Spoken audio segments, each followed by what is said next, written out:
Just went and picked up this 2009 Yamaha Rhino 700. It stopped running and they don't know why. I was able to get it for 400. You really can't beat that for a side-by-side.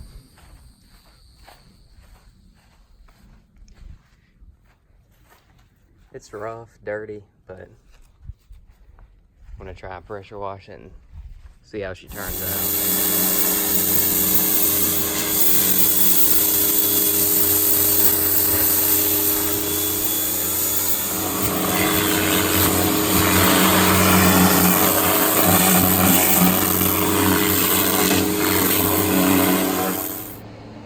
Got it pressure washed, and this is what it looks like. It used to be camo. I don't even know if you can really tell anymore.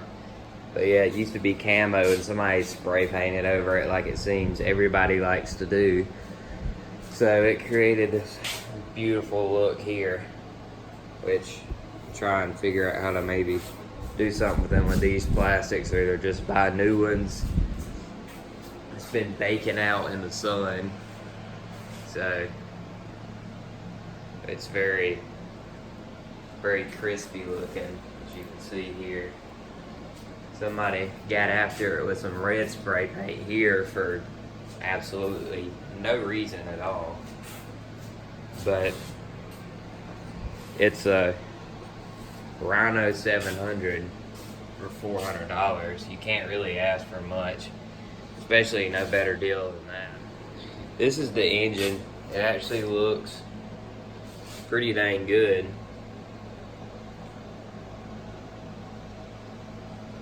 Now, does it run good? That's a good question. No one really knows. He said he had it running a year ago, it stopped, and they never tried to fix it. Probably gonna take this side cover off and see if the engine spins over, because the problem I was seeing yesterday, when I would turn the key, it would click like it was trying, but it wouldn't. So let's hope for a problem other than a lock-up engine. Got the side cover off, went to spin that by hand, and it actually spins over. So our engine is not locked up, which is awesome.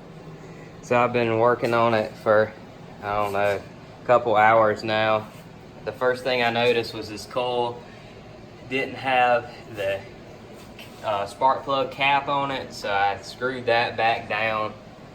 I took this cover off to make sure it was free, and it was.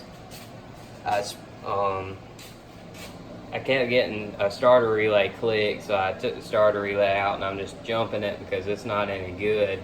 But it actually turns over, and I sprayed ether in the carb and it actually fired up. So this top bolt of the coil was stripped, and that was what most of the time went to, was getting this bolt out and retapping that hole.